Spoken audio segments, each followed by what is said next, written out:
Hello, Michael. Hello, hello. Thank you for accepting this interview. You have dedicated your life to sharing the spiritual teachings and practices of Ramana Maharshi through your articles, books, videos, websites, and meetings. Yeah. And could you explain and could you tell us who was Ramana Maharshi and what is the core essence of his teaching? Um, the core essence of his teaching is is that we are not this body. We are the pure being awareness. So who was he or who is he? He is that pure being awareness. Mm, He is our own reality, our own what we actually are is is what appeared outwardly in the form of Bhagavan Ramana. mm. And he appeared outwardly in that form in order to tell us to turn within, to in order to subside and merge back into that reality, that pure being awareness. Such it. He delivered a kind of teaching or method. And can you explain what was this method or self-inquiry or self-investigation? Yes, that is. It is something very simple, even too simple to be called a method, really. Mm, Um, that is, now we are aware of ourselves as I am this body. But this body, and the body includes not just the physical form of the body, but also the life, the mind, the intellect, and the will that operate within it. mhm, So we are now identifying ourselves with something other than what we actually are.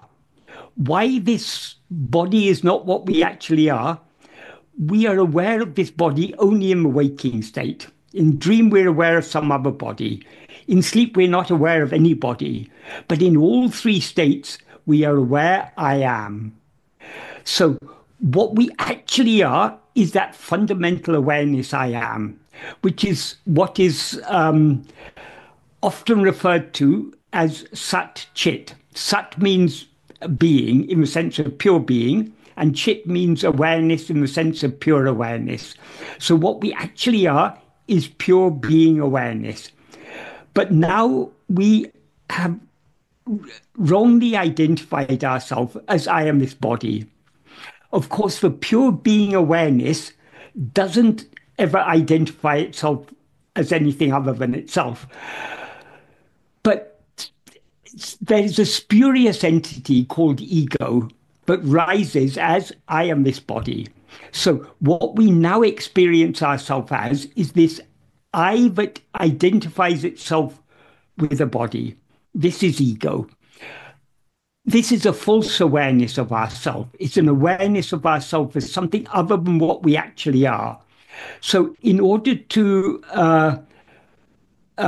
remove this false awareness, the only way to get rid of a false awareness is by correct awareness. We need to be aware of ourselves as we actually are. When we're aware of ourselves as we actually are, we cannot mistake ourselves to be anything that we are not. So the aim of self-investigation, Atma Vichara, is to be aware of ourselves as we actually are. In order to be aware of ourselves as we actually are, we need to attend to nothing other than ourselves.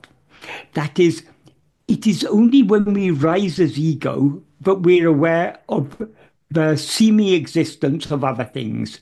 So long as we're aware of the appearance of anything other than ourselves, we are experiencing ourselves as I am this body, and therefore we are ego. So this I that is now aware of itself as I am this body, and that is consequently aware of other things, needs to turn its entire attention back towards itself in order to know itself as it actually is. And Bhagavan has revealed that the nature of ego is to rise, stand, and flourish by attending to things other than itself, but to subside and dissolve back into its source by attending to itself alone. So the practice that Bhagavan taught us, method if you want to call it such, is this practice of self-investigation. That means turning our attention back towards ourselves. Why I said even to call this a method is it's something too simple even to be called a method. What is the method to see the computer screen that is in front of you? The method is to look at it. Likewise, what is the method to know ourselves? We need to look at ourselves. Obviously, we cannot see what we actually are by means of our physical eyes. The eyes by which we see ourselves is the eye of awareness. So we need to turn our awareness, our attention, back within to see ourselves as we actually are. But there's a question here. Where to look? Because don't look anywhere other than at yourself. That is, we are not investigating any object. We are investigating the subject. Is it a kind of concentration practice because we are focusing on the subject? Yeah. I suppose we could call it concentration practice, but a concentration, I mean, we can concentrate on anything. Generally, we concentrate on those things that interest us. If we're watching a film that captures our interest, we concentrate on that film. We are not distracted by other things because we're interested in the film we're watching. Or if we're reading a book, and the book interests us, we concentrate on that and don't attend to other things. So, but it's not, I wouldn't call it a concentration exercise. Our aim is just to know what we actually are. And in order to know what we actually are, we need to look at ourselves very carefully. Look at ourselves, as I say, that means to attend to ourselves very carefully. So we are not attending to any object because all objects are things other than ourselves. We are attending to a subject. The subject is ego. But our aim in attending to a subject is to know the reality of the subject. For example, if you see something lying on the ground and it looks to you like a snake, but you're not absolutely sure that it's a snake, but so long as the idea that it may be a snake is there, there's some fear. So how to remove that fear? You need to see what it actually is. If it's actually a snake, then your fear is justified. But is it actually a snake? So you need to look at it carefully to see what it actually is. If you look at it carefully enough, you'll see, oh, it's not a snake, it's just a rope. Likewise, if we look at the subject, namely ego, carefully enough, we will see that what this ego actually is just the pure being awareness. Maybe just for clarification, yes. When you say we look for the ego, is it looking to the apparent, the thing that we think it's ourselves, and we just look at the object to find if it's the subject? Yes, we are just attending to the subject. As ego, we think, we experience ourselves as if we're this body, as if we're this mind. But our aim is not to attend to this body or mind because these are objects known by us. Anything that is something known, anything that appears and disappears in our awareness has to be something other than ourselves. So this body appears in waking state. Some other body appears in dream. No body or world or any object appears in sleep. So we are trying to attend not to any object, but only to the subject, to that in whose view all these objects appear. That's why Bhagavan often expressed the investigation in terms of investigating to whom does all this appear. So it's kind of letting go of all the objects to Yes, find the subject. yes, but in order to let go of the objects, we need to hold on to a subject.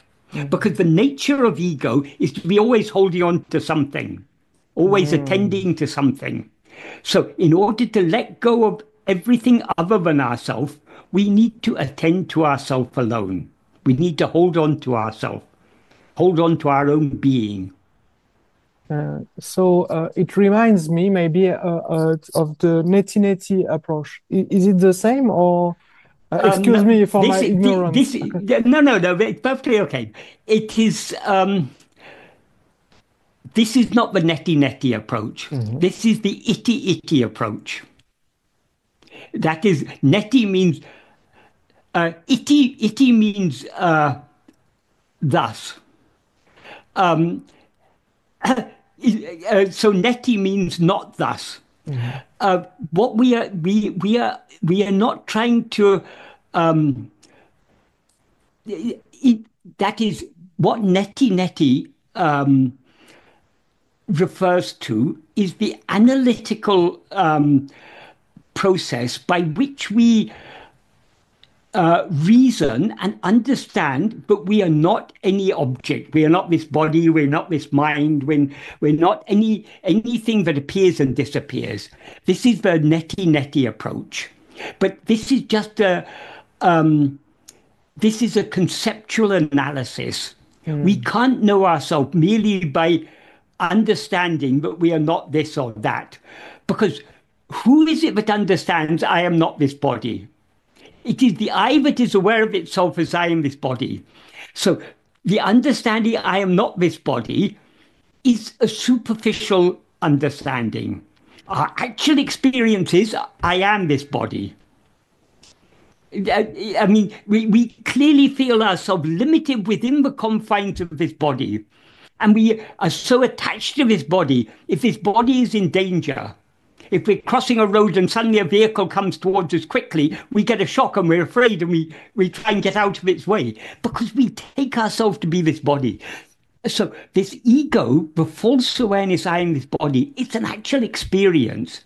It's what I mean, it's, we throughout the waking and dream state, we experience ourselves as a body. But not only in this waking state, also in dream.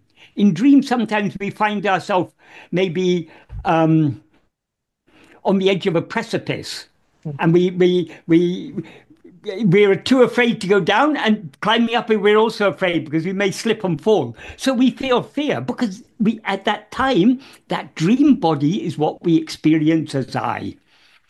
So merely this neti neti is necessary as a prelude to the investigation.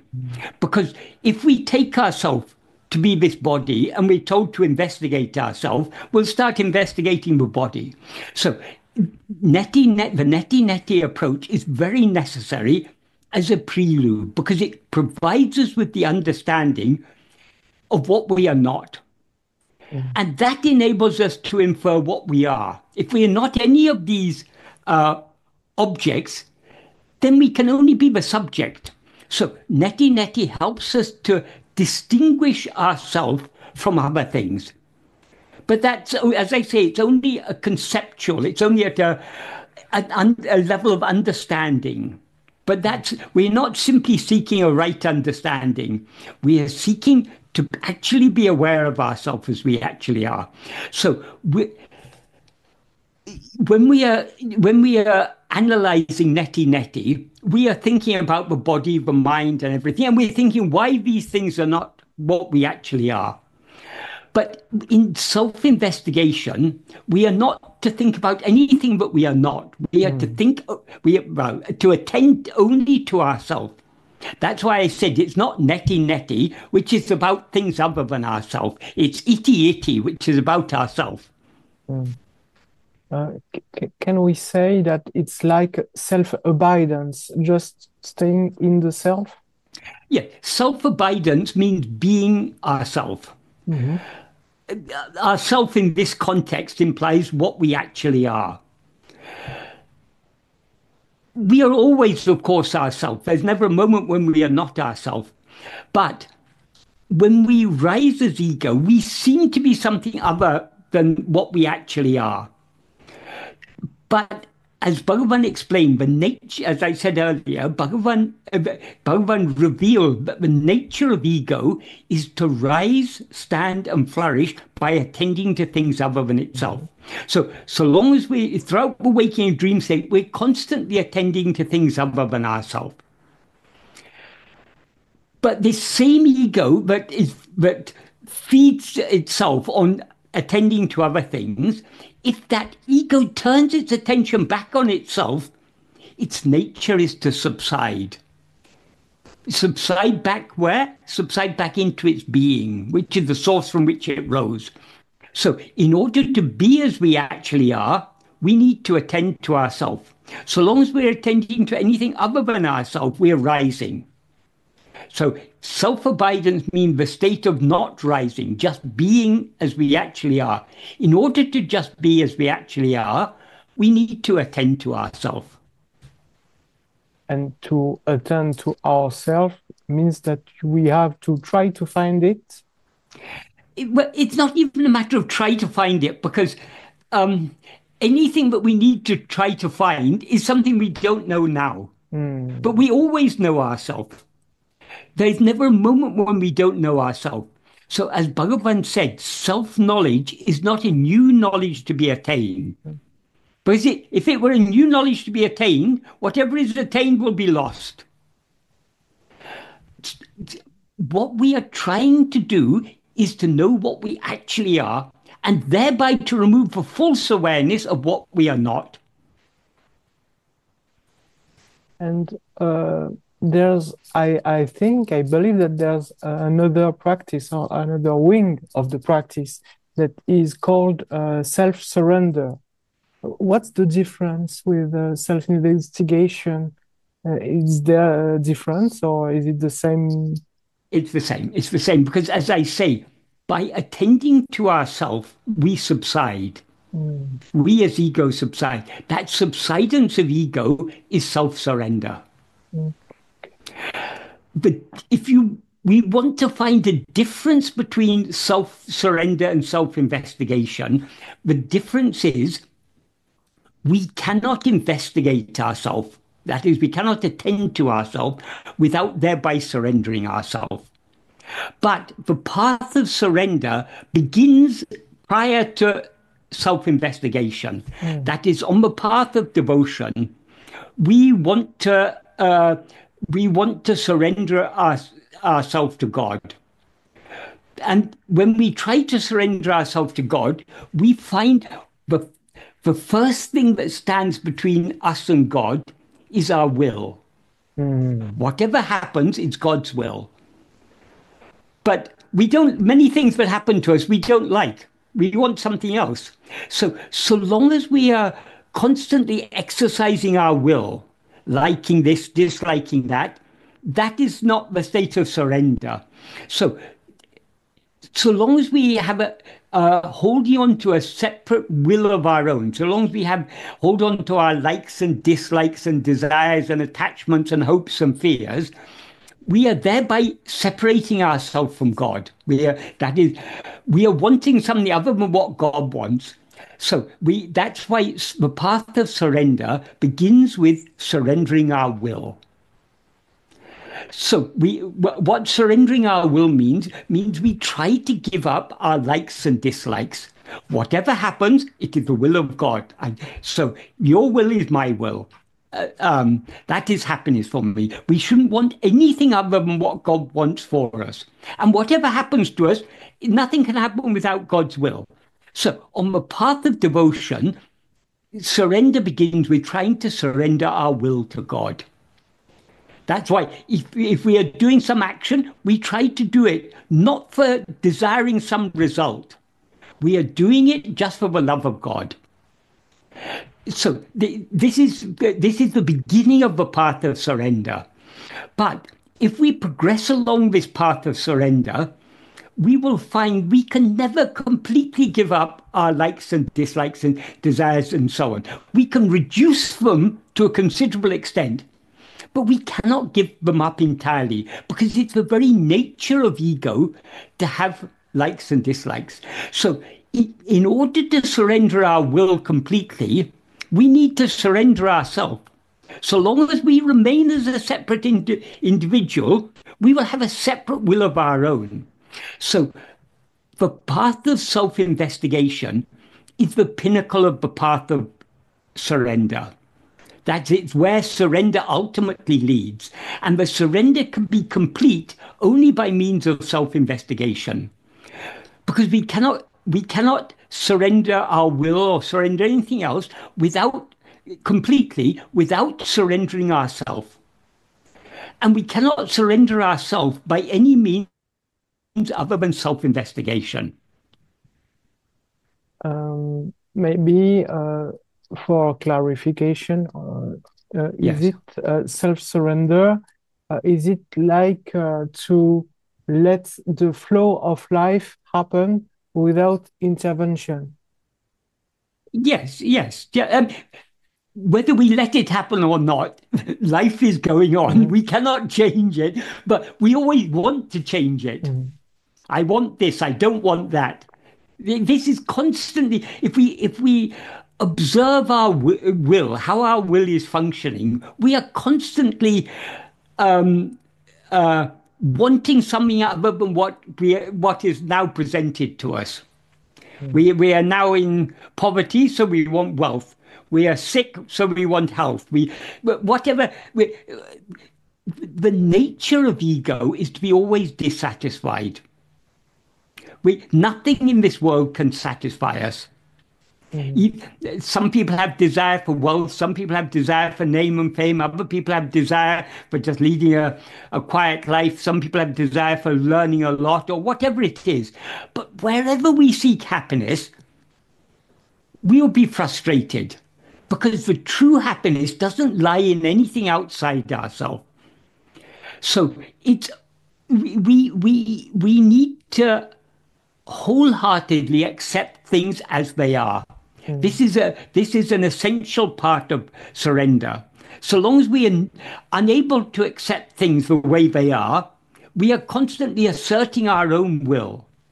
So we're trying to give up our will. So whatever happens, nothing can happen except by the will of God.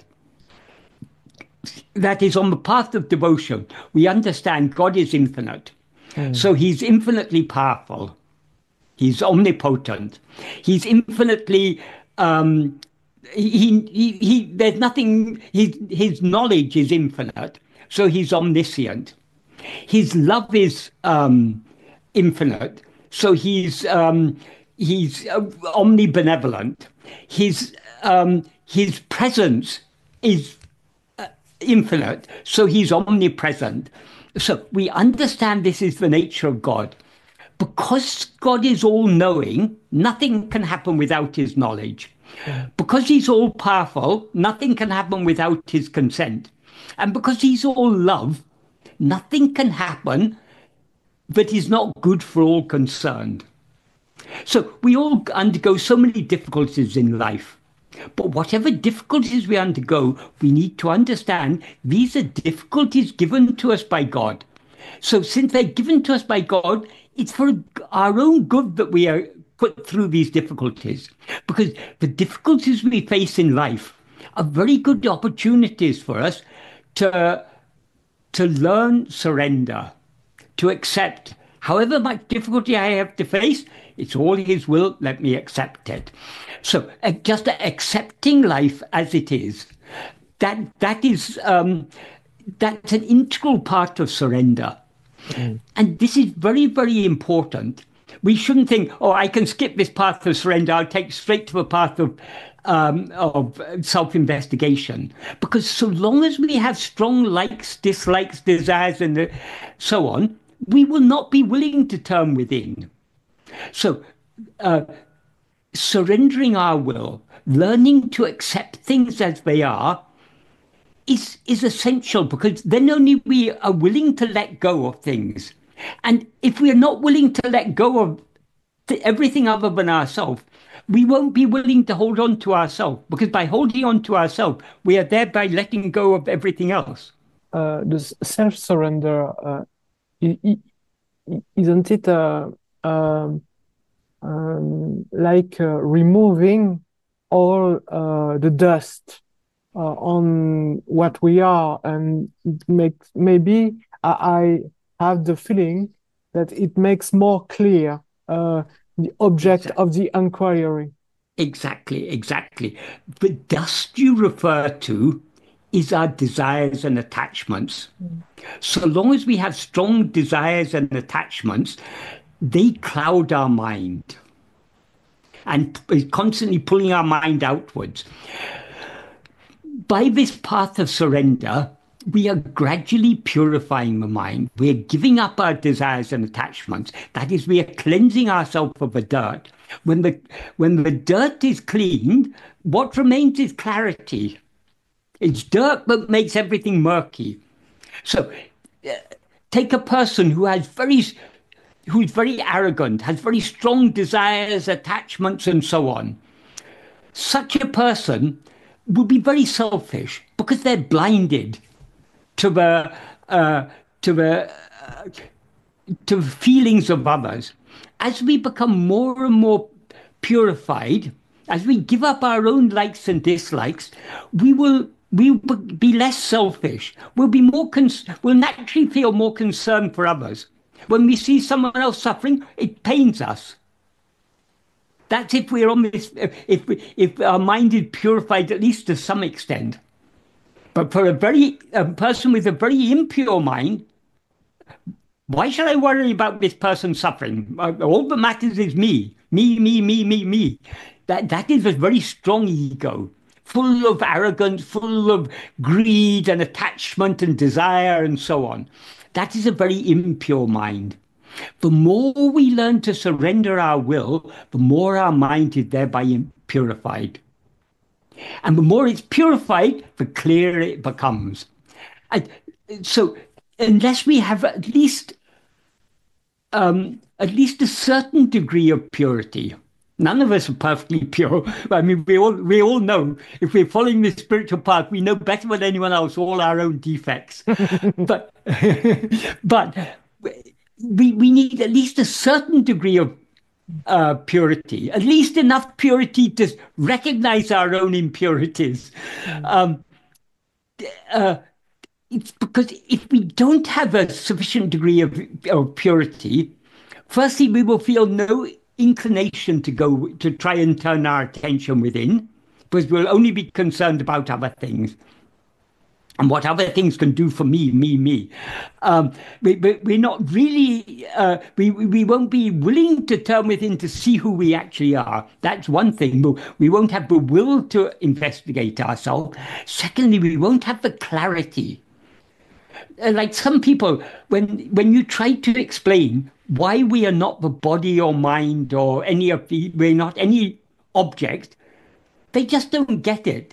They can say, but if I'm not this or this, then what am I? What am I? Where is this I? I don't see any I there. Because they're thinking I has to be some sort of object.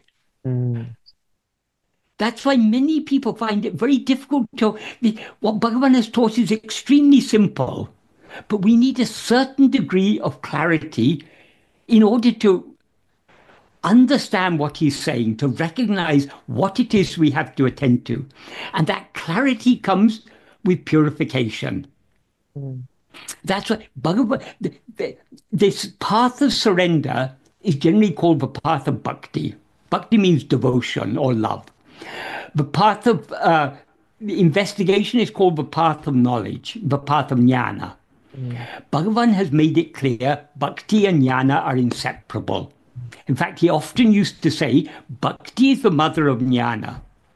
In other words, without that intense love to know and to be what we actually are, we cannot know what we actually are. So we certainly won't be willing to surrender ourselves.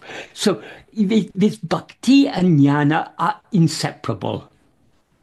The heart of the path of jnana is bhakti. The, the, the flowering of bhakti is jnana. Is there an end for the practice or for the practitioner? Maybe is there? Yes. Yes. The end of the practice is the end of the practitioner. So long as there's a practitioner, in other words, so long as there's an ego, we haven't reached the end. Only when ego ceases to exist, or rather when ego is seen to be ever non-existent, then the practice comes to an end. And to go back to the practitioner Yes. before this Yes. stage, in everyday life, how can the practitioner practice effectively? Bhagavan gives a simple answer to that. Always. When he defines what he means by Atma Vichara, self-investigation, he says Atma Vichara is always keeping the mind on oneself. So it's not just a matter of 5 minutes here, 10 minutes there, or anything. Our aim should be to be constantly self-attentive. He also talks about Nirantara Swarupa Smarana, uninterrupted self-remembrance. So our aim should be to hold on to this self-remembrance or self-attentiveness throughout the day, throughout the waking and dream states. Of course, we all fail. None of us are holding on to it all the time, but that is what we need to work towards. This idea that Bhagavan never even recommended sitting with closed eyes to do this. Bhagavan only said, do it always. So whether our eyes are open or closed, we're aware I am. So we don't need to close our eyes in order to be aware I am. Whatever we may be doing, we're aware I am. So we don't have to be sitting to be aware I am. So our aim is throughout the day, whatever the mind, speech, and body may be doing, we should be trying to the extent possible to hold on to this fundamental awareness of our own being, I am. That's really clear, and maybe a practitioner can be fearful of one thing, is that maybe his life won't go on because he will be focused on I am. Right, that fear is there, but Bhagavan has made it clear what is destined to happen is going to happen, and whatever actions we need to do in order for what is destined to happen, we'll be made to do those actions. So this is why this investigation and surrender are inseparable. Because to the extent to which we're holding on to ourselves, we are thereby surrendering the mind, speech, and body. So let God take care of the mind, speech, and body. Whatever they need to do, He will make them do. Even if we don't surrender ourselves, we'll still be made to do what we have to do. So we can confidently, as Bhagavan says, however much burden is placed on God, He will bear all of it. So we can all worry about what we should do, what we shouldn't do, leave the entire burden to Him. Everything's going to happen as it's meant to happen anyway. Yes, but because of our sense of doership, we think, I have to do this, I have to do that. But who is this I who is constantly asserting, I have to do? Yes, but maybe for a beginner, there's a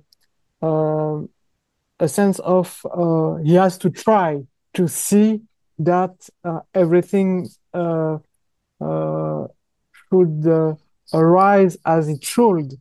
And maybe there's a leap of faith at the beginning. Yes, but faith is definitely required. But we need to understand what true faith is. Some people talk about blind faith.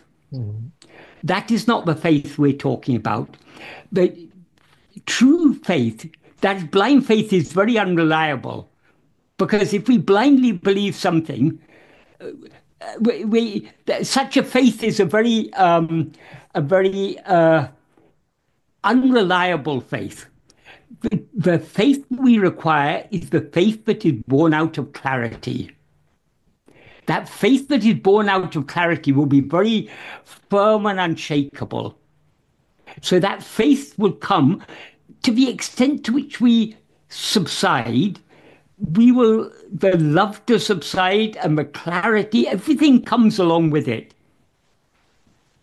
And can we say that the action that arise when we self-surrender or when we release our will, can we say that is the only and the best action that can arise? Yes, we can say that, but it's not really action, because action requires a doer. And to the extent to which we surrender ourselves, the sense of doership drops down. So the mind, speech, and body will continue acting as they're meant, as God makes them act, but we won't feel I am doing this. That's like a flow or a river. Yes. Okay, that's really clear. Yeah. And there's a question in the spiritual circles that is very trendy. Is spiritual bypassing. And is it a danger with this path, the spiritual bypassing? That is, we use this path to avoid emotions or difficulties. How can we avoid difficulties? If we are to face difficulties, the difficulties will come and sit on our head. We cannot avoid anything. It's the only way to avoid is to detach ourselves from these things. Then whatever is destined to happen is going to happen, but we will not be affected by it. So it's a matter of detachment, detaching ourselves. To the extent to which we hold on to ourselves, to our own being, we are thereby detaching ourselves from other things. So the life will go on. The difficulties will... No embodied creature has a problem-free life. The very fact of being embodied, we have problems. We need to eat. We need to drink. We need sleep. So many problems are there. So we are not here to avoid problems. We are here to know what we actually are. So if this idea of spiritual bypassing, I mean, I don't know. If it's bypassing, it's not really spiritual. Our aim is not to bypass anything. Our aim is just to know what we actually are. In order to know what we actually are, we need to turn within. The more we turn within, the less we'll be concerned about these things. Because this body was born. It's going to go through certain experiences. It's going to die. Why should we attach ourselves to this and be so concerned about this? So this path is all about, well, the effect of this path is detachment. But we are not seeking to detach ourselves. We are seeking to attach ourselves to our own being. By attaching ourselves to our own being, we are automatically detaching from everything else. And what is it like for when there's no seeker and when there's no, at the end, when there's the self-realization, what it is like, there are still emotions or thoughts or it is not like anything. If we can say it is like something, then it is not the real thing. Because, there is no separate individuality. So how can there be emotions and everything? These emotions are from a body and mind. But when we are completely detached from a body and mind and merge back into the pure being awareness that we actually are, then we go beyond all these emotions and perceptions and memories, all these things. Everything gets Bhagavan uses the analogy of the sun that swallows everything. In the bright sunlight, everything is swallowed. He talks about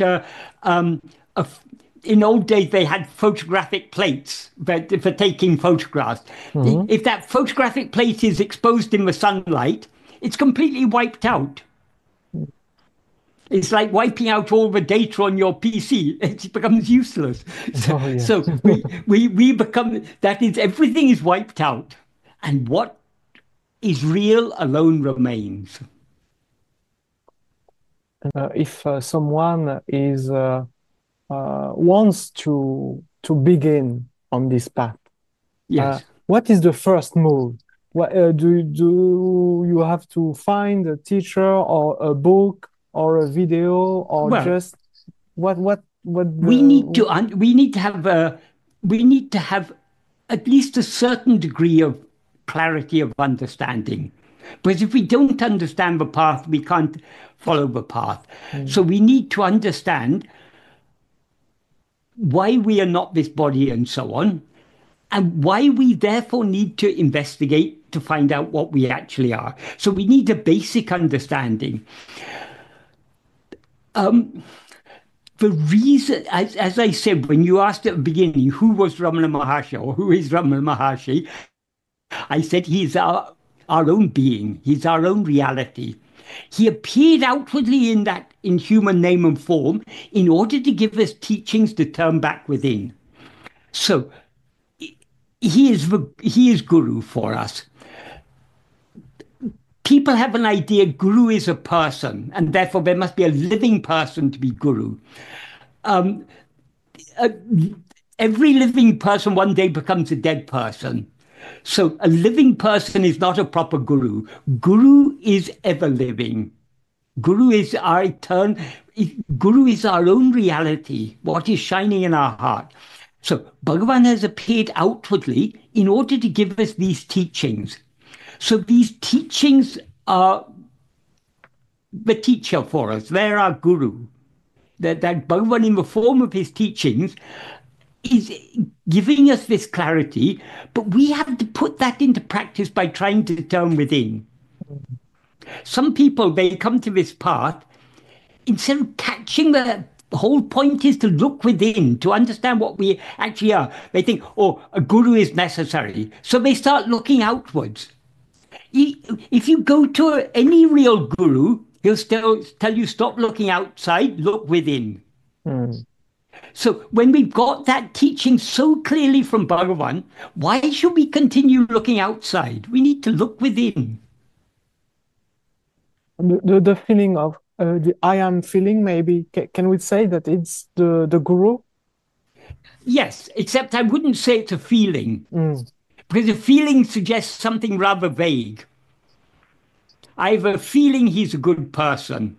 I have a feeling something bad is going to happen. Or feeling, we use feeling about something that we're not very clear about. But one thing that is clearer than anything else is the awareness I am. But one thing we cannot possibly doubt is I am. We can doubt everything else. We can doubt all this may be just a dream. It may be all just an illusion. But we cannot doubt our own existence. Because if we don't exist, I mean, if we didn't exist, we couldn't be aware of anything. So the fact that we are aware of so many things means the only two things that is certain is I am and I am aware. And actually that awareness and the amness are one and the same. They're not two separate things. That is, being and awareness are one and the same. It's the knowing. So I wouldn't say the feeling I am, I'd say the clear awareness I am. Yes, can we say, yes, the clear knowing? The clear knowing, yes, the exactly, clear knowing. Exactly. Yes. Yeah. It's wonderful. It's really clear, and thank you very much, because you answered all my questions, and it was really with a lot of skills. So thank you, and it's really precious. I have no skill. If anything useful I say It's because by Bhagavan's grace, I've spent so many years absorbed in his teaching, because his teachings attract me so much, because it's so simple, so clear, and so practical. There's not a moment but we can always be attending to ourselves if we have sufficient love. The whole problem is our lack of love. But we can cultivate that love only by practice. So Bhagavan's teachings are so simple, so clear, and so obviously true. If we think about it, it's just if we get the taste of Bhagavan's teachings, there's no nectar that can equal the sweetness of Bhagavan's teachings. And Bhagavan's teaching doesn't only mean the words, it means what the words are pointing at, which is our own being. So we must be constantly turning within. Yes, it's not about theory, so it's about practice. Yes. That's really clear. And when you say not about theory, theory means a theory is something, an idea that is put forward. But this is there is a philosophical basis, and having a clear understanding of that philosophical basis is very important, because if we don't have a clear understanding, we won't be able to put it into practice. But the philosophy is not mere theory. It is, it's, the more we think about it, the more obviously true it is. And think about it means not just thinking about it, but actually putting it into practice. So we have to listen carefully first, or to read carefully. Yes, we need to very closely attend to what Bhagavan has taught us. Then we need to make sense of it. It's not just a matter of memorizing the words. We need to understand what Bhagavan is pointing at, what he's talking about. So the careful study is what is called sravana, which literally means hearing. That means taking in the teachings. Then we have to make sense of it. That is called the manana. Thinking about it, understanding why it is said like that, and what is the connection between this aspect of the teaching and this aspect of the teaching. Making it into, getting a coherent and full understanding. That is the manana. But most important of all is the practice. That is what is called nididhyasana. Because the clarity, when we first read Bhagavan's teachings, we understand something. But we don't have a very deep understanding when we first read it. It's only by practice that we get the clarity to recognize the depth of meaning and the depth of implication in what Bhagavan is saying. Because Bhagavan's words, they have a certain meaning. But it's not, he's teaching us not just through the meaning of his words, what his words imply, that also we need to understand. So this process of carefully studying, thinking about it deeply, and putting it into practice, this is an iterative process. The more we put it into practice, the more clarity we will have. So the more we will, more meaning we'll see in the words, more implication we'll see in the words. And the more meaning, then our manana also becomes deeper, our reflection, our understanding becomes deeper. And when that becomes deeper, we go deeper in the practice. And on your website, there's a lot of writings, resources, translations, and so the people who are interested can go and to have a look, because there's a lot of things. Far too much, far more than necessary. Yes, but it's... Bhagavan gave us very few words. All my words are just talking about his words, but it really, if we understand his words, then nothing else is necessary. Okay, that's perfect. And I will put all the links because it's, I think it's a very valuable resource. Yes. And really, it was a delight Well, yeah, to for me also. Thank you very much. thank you. I And always appreciate useful questions, I will. pertinent questions. It was really a beginner question, but No, thank you. but that's very important because if we don't have the basics right, we're going to go. I mean, we can't proceed on this path Mm, without understanding it properly. So the basic questions are the most important questions. thank you very much. And I will send you an email when the video and while I will have finished the translation because I will do the French Right. subtitles. So Okay. thank you very much. So thank you very much. Thank you very much, and have a good day. And you too, you too. Bye. Bye.